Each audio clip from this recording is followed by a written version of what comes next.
But then Thursday the 30th came, and here came Jim Cornette back in the WWE circle. And the first thing I went over to the TV hotel, and they were staying at Mar-a-Lago, by the way. No. Well, it looked like it, this goddamn place. I'm just telling you. Maybe Linda and Vince were staying at Mar-a-Lago, but I don't know about everyone else. Well, it was one of those resorts. I got lost going in there because my GPS took me to the hotel.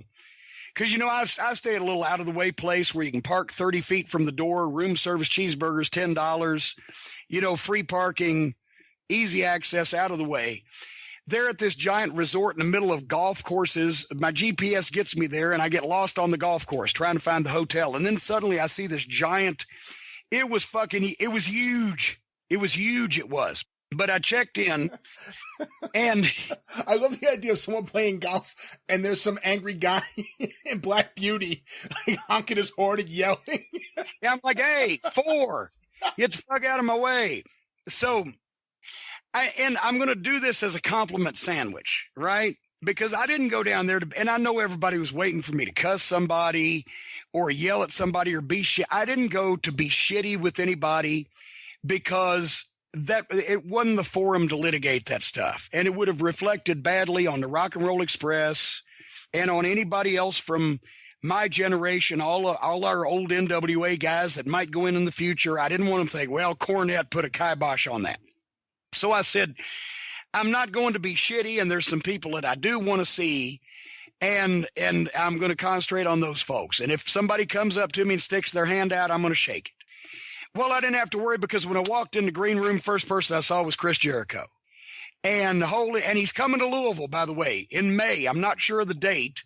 I told him I was going to get him some barbecue, but with Fozzy. So if you look up Fozzy, wherever their schedule is, and come and see him in Louisville the first week or so of May. But anyway, saw Howard Finkel, Flair, ran into him. Dolph Ziggler, of course, is an old OVW guy. Jimmy Hart, ran into him. Hillbilly Jim, which we spent a lot of time talking because he's from Bowling Green. He's a Kentucky boy. Randy Orton, who I hadn't seen in ages, gave him a big hug. AJ Styles, etc.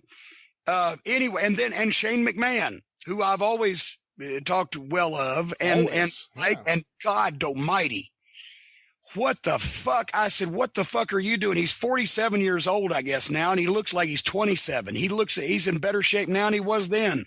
Just looked fantastic. Nice kids and everything, whole 9 yards. But anyway, they took me downstairs and I did a shoot, some stuff that you will see for the WWE Network on a variety of topics, rock and roll going in the Hall of Fame, you know, old road stories, different things, you know, nothing current. Cause I told him, I said, don't ask me current questions. Cause I'm not well versed enough to know. Right. But, and I saw also, this is where I was going with this, the compliment sandwich.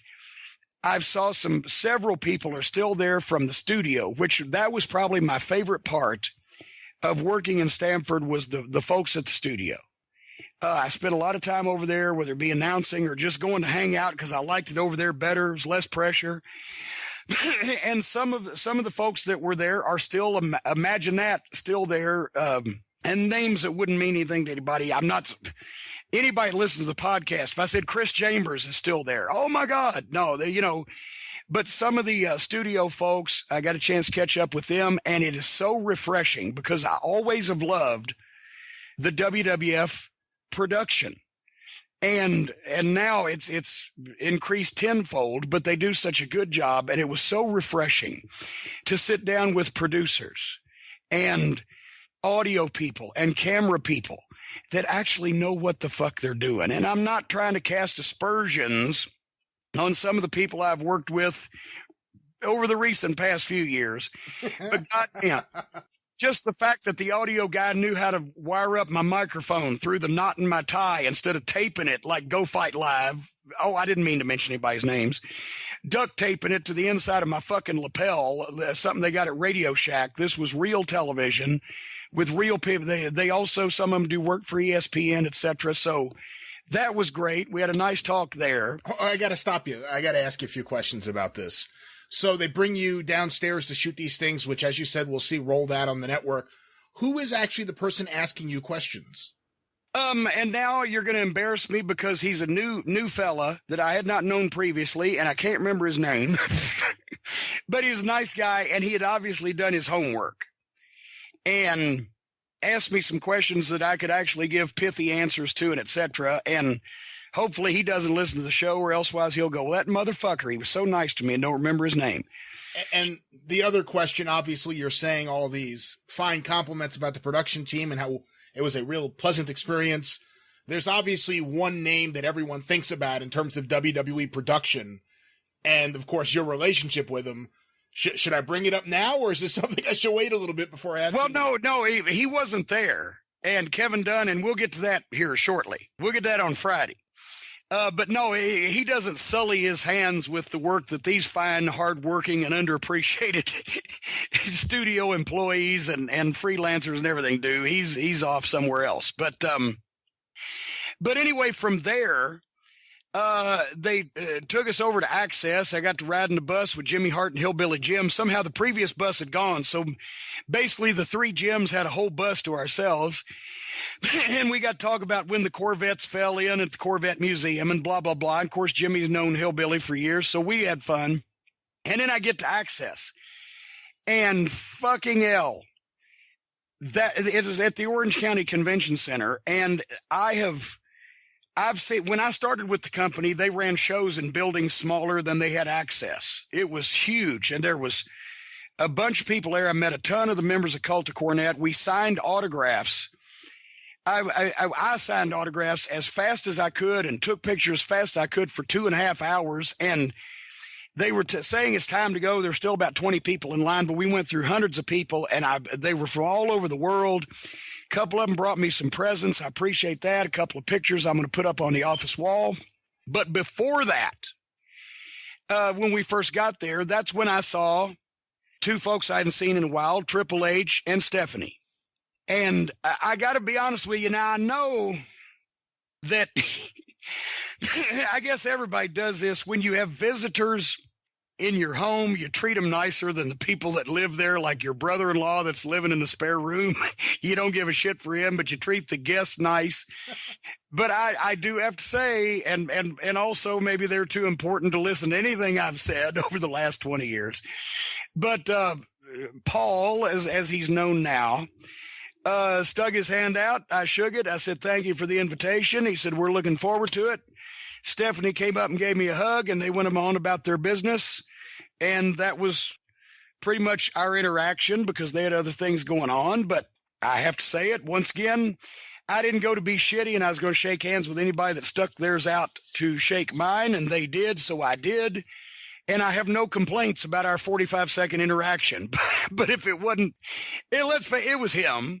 That basically okayed this. So, okay, fine. You know, he's honoring the rock and roll, and he asked me to do it. So I said, this is not the time to litigate the curtain call. So we didn't. Couple things I want to say. One is, you know, you could say a lot of things positive and negative about Triple H's wrestling career, although he still wrestles every now and then like he did at Mania. He's not an active everyday wrestler like he was. And like I said, there are positives and negatives, but since he's become an executive there, since he's overseen talent, since he's been running NXT, there are a lot of positives. I think NXT is a net positive. And I also think when you look at all the relationships that have been mended with the WWE, from Bruno Sammartino to the Ultimate Warrior to Goldberg to, you know, just anyone you could think of, to you now, it's all Paul. It's not Vince making these phone calls. It's Paul Levesque doing something he thinks benefits the company. And I think there's something to be said for that. And the other thing I want to say is I saw a video, and I'm guessing it may have been right around this time, of Stephanie and Paul, Triple H. I feel weird calling him Paul. I don't know the fucking guy. But walking around Access, showing all the things in the exhibits, like Ric Flair's robes, Harley Race's NWA title belt. Did you get a chance while at Access to actually see any of the exhibits? I got walked from one end of the building to the other, and I needed oxygen. It was so big by the time we got there, and I got the chance to look from afar, but it was so jammed that there was no way that me or any of the other talents could walk around the floor really and look like marks like I would have liked to have at some of those things. because we would have got mobbed. I mean, it was an insane amount of people. So I would have liked to have seen more, but I didn't. But what I saw, I mean, they had cages set up and just everything in the world, and the original Hell in a Cell, I guess, or whatever, and all that stuff. And they had interactive activities. And I got to be honest with you, regardless what you think or don't think of the product, if when I was a kid, if I could have gone to something like that about wrestling and seen all that shit set up, I would have been as my mother used to say, I would have gone hog wild and pig crazy. Yeah, I went to the first one, WrestleMania 10, and it was much smaller than it is now, and it was such a great experience for me as a kid.